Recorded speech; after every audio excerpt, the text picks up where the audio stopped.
आज का टॉपिक है लाइफ साइकिल ऑफ स्टार्स, यानी कि हम लोग आज के वीडियो में जानेंगे कि तारों का जन्म कैसे होता है और वो तारे किस प्रकार मृत्यु को प्राप्त होते हैं। हम लोग जानते हैं जिस चीज का जन्म होगा उसकी मृत्यु भी निश्चित है।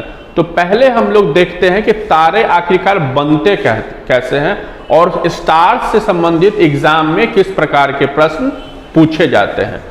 तो टॉपिक है स्टार्स के बारे में, लाइफ साइकिल ऑफ स्टार्स। तो हम लोग देखते हैं सबसे पहले तारों का जन्म, ये बनते कैसे हैं या इनका निर्माण होता कैसे है। तो देखिए, हम लोग को पता है कि उपग्रह जो है यानी कि सैटेलाइट, ये ग्रह का चक्कर लगाता है, यानी कि प्लैनेट का चक्कर लगाता है। प्लैनेट जो है वो सन का चक्कर लगाता है, यानी कि रोटेट करता है।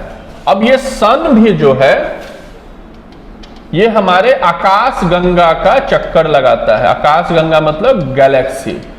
लास्ट वीडियोस में हम लोग इन आकाश गंगाओं के विषय में पढ़े हैं। और ये जो आकाश गंगा अर्थात जो गैलेक्सी है, वैज्ञानिकों का कहना है यूनिवर्स का चक्कर लगाता है, यानी हर एक चीज इस पूरे ब्रह्मांड में एक दूसरे का चक्कर लगा रही है। पहले ये समझना है तारों के जन्म से पहले। तो हम लोग जानते हैं उपग्रह यानी कि सैटेलाइट, जैसे चंद्रमा एक उपग्रह है, किसका? अर्थ का। तो चंद्रमा चक्कर लगा रहा है अर्थ का अर्थात एक प्लैनेट का। प्लैनेट जो है वो सन का चक्कर लगा रहा है, जैसे अर्थ भी चक्कर लगा रहा है, मरकरी भी चक्कर लगा रहा है, जुपिटर भी चक्कर लगा रहा है। ये जो सन है वो आकाश गंगा अर्थात गैलेक्सी का चक्कर लगाता है। और ये जो गैलेक्सी है पूरे ब्रह्मांड के चारों तरफ घूर्णन करता है अर्थात रोटेट करता है। पहले ये चीज हम लोग को समझना है। अब दूसरा चीज हम लोग को ये समझना है कि मान लीजिए कि ये एक आकाश गंगा है। हम लोग को मान लेना है कि ये एक आकाश गंगा है और हम लोग जानते हैं कि आकाश गंगा जो है वो तारों का समूह होता है। तारों का समूह होता है यानी ग्रुप ऑफ स्टार्स होता है, यानी कि जो आकाश गंगा है वो तारों के मिलने से ही बनता है। तो अगर हम लोग मानते हैं कि ये एक आकाश गंगा है अर्थात गैलेक्सी है, तो ये स्टार्स से बना है। और आकाश गंगा जो है इसके केंद्र में, यानी केंद्र जिसको हम लोग बल्ज बोलते हैं, इसके केंद्र में गैस होती है। कैसी गैस होती है? हाइड्रोजन गैस होती है। इसके केंद्र में कैसी गैस होती है? हाइड्रोजन गैस होती है। ये दो चीज अब हम लोग को जान लेना है। एक कि उपग्रह ग्रह का चक्कर लगा रहा है, तो ग्रह सन का, सन आकाश गंगा का, आकाश गंगा पूरे ब्रह्मांड का चक्कर लगा रहा है।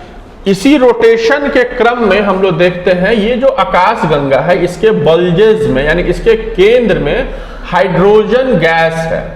अब ये जो घूमता है, घूर्णन करता है पूरे ब्रह्मांड में, तो घूमने से होता क्या है? ये जो हाइड्रोजन गैस है इसमें हलचल होती है। ये जो हाइड्रोजन गैस है, अब जैसे कि कोई भी चीज है उसमें अगर कुछ रख के घुमाया जाए तो उसमें हलचल होगा, उसमें मूवमेंट होगा। तो इस हाइड्रोजन गैस में मूवमेंट होता है।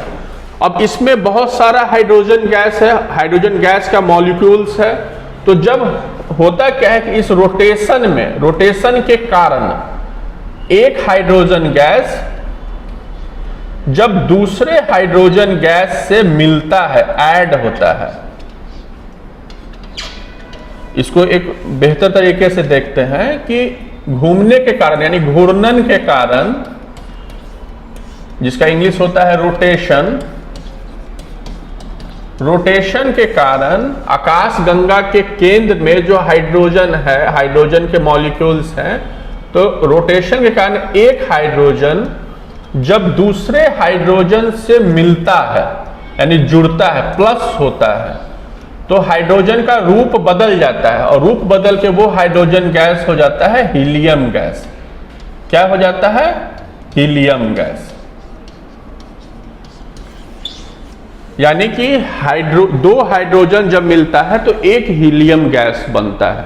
तो ये जो मिलना है इसी को हम लोग विज्ञान के भाषा में संलयन बोलते हैं, यानी कि सम्मिलित होना, यानी कि जुड़ जाना, कोलैबोरेशन करना। और इंग्लिश में इसी को हम लोग बोलते हैं फ्यूजन, इसी को हम लोग बोलते हैं फ्यूजन।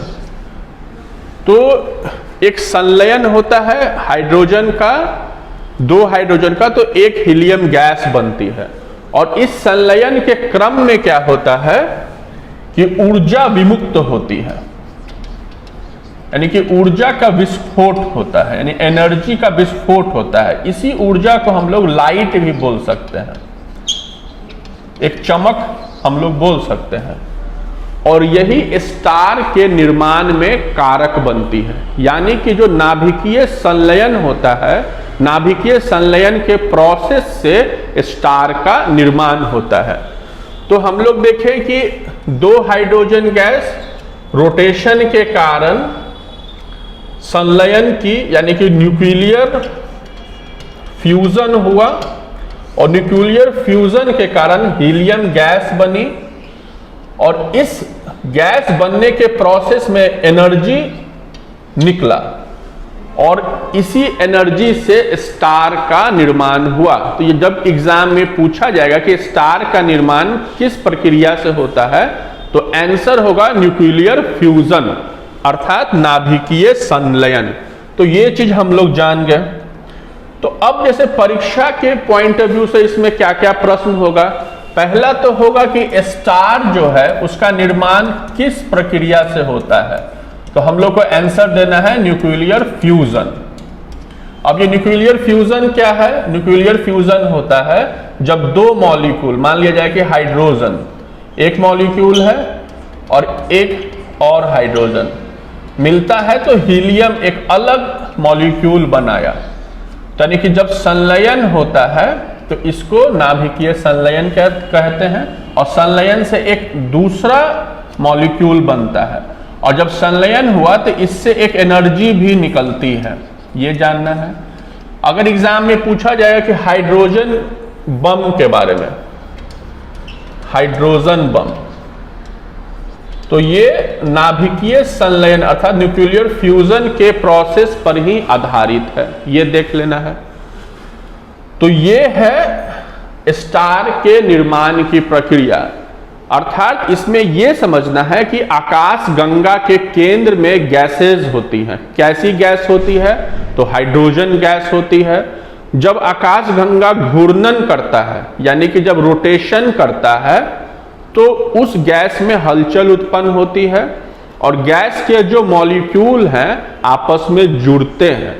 जैसे ही दो मॉलिक्यूल आपस में हाइड्रोजन का जुड़ता है तो एक हीलियम गैस बनती है, और हीलियम गैस बनने के क्रम में ऊर्जा अर्थात एनर्जी निकलती है, और इस प्रोसेस से स्टार का निर्माण होता है।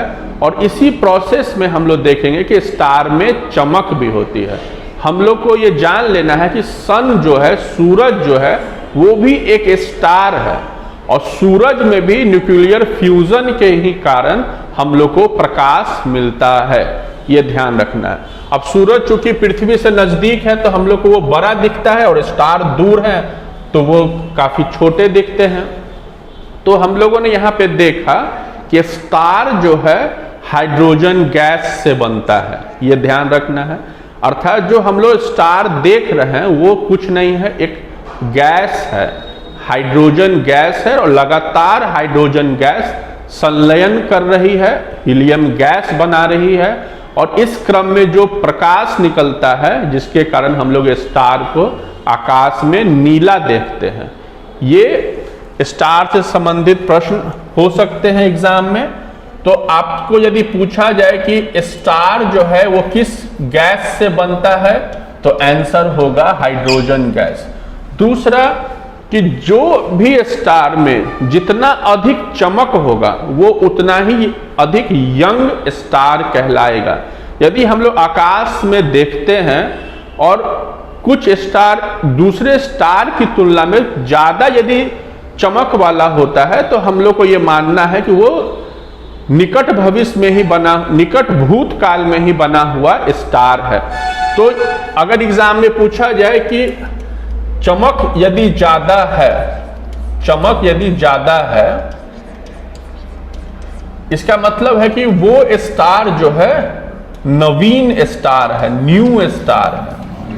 और जैसे जैसे चमक कम होता जाता है, माना जाता है कि स्टार धीरे धीरे वृद्ध हो रहा है, ओल्ड हो रहा है।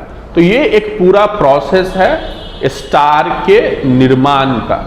अब हम लोग देखेंगे कि जैसे किसी भी चीज का जो जन्म होता है उसकी मृत्यु भी होती है, तो स्टार अपने मृत्यु को कैसे प्राप्त करता है और इसका स्टेजेस क्या क्या होता है। तो इसके 5-6 स्टेजेस हैं।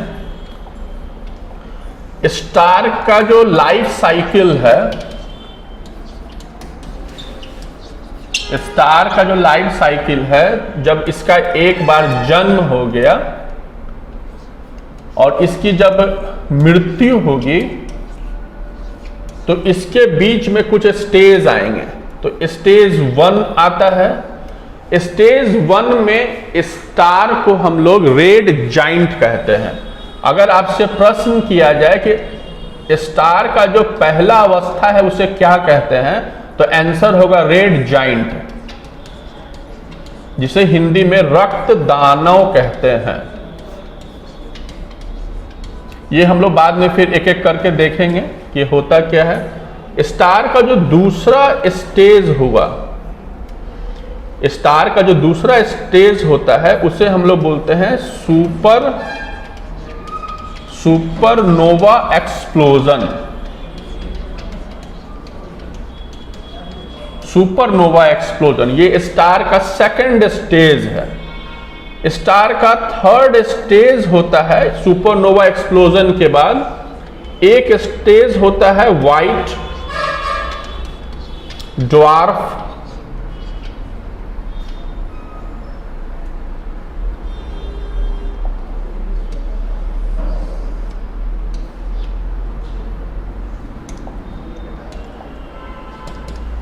एक होता है व्हाइट ड्वार्फ और इसी का एक स्टेज होता है, इसी में एक स्टेज होता है ब्लैक। ये सभी स्टार्स के नाम हैं। व्हाइट ड्वार्फ, ब्लैक ड्वार्फ के बाद एक चौथा स्टेज जो स्टार का होता है, तो हम लोग सुपरनोवा एक्सप्लोजन देख लिए, व्हाइट ड्वार्फ देख लिए, ब्लैक ड्वार्फ देख लिए। और यही जो ब्लैक ड्वार्फ है आगे चल के न्यूट्रॉन स्टार बनता है, जिसे हम लोग पल्सर स्टार भी कहते हैं। उसके बाद जो लास्ट स्टेज है स्टार का उसे हम लोग ब्लैक होल बोलते हैं।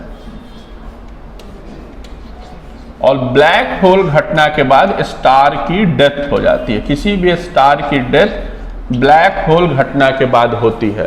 तो ये पूरा लाइफ साइकिल है कि स्टार का जन्म हुआ, तो जो पहला स्टेज है तो स्टार के पहले स्टेज में हम लोग उसको रेड जाइंट स्टार बोलते हैं। दूसरे स्टेज में सुपरनोवा एक्सप्लोजन होता है। सुपरनोवा एक्सप्लोजन के बाद व्हाइट ड्वार्फ बना और इसी के साथ ब्लैक ड्वार्फ बनता है। ये हम लोग देखेंगे कि ऐसा होता क्यों है। चौथे स्टेज में हम लोग देखते हैं न्यूट्रॉन स्टार बनता है और सबसे लास्ट में जो स्टार का मृत्यु है उस घटना को हम लोग ब्लैक होल घटना कहते हैं। तो ये 5 अवस्थाएं हैं स्टार की। अब अगले वीडियो में हम लोग एक एक करके इन सभी के विषय में देखते हैं कि आखिर रेड जाइंट है तो इस रेड जाइंट को रेड जाइंट बोलते क्यों हैं। तो अब हम लोग मिलते हैं नेक्स्ट वीडियो में, तब तक के लिए धन्यवाद।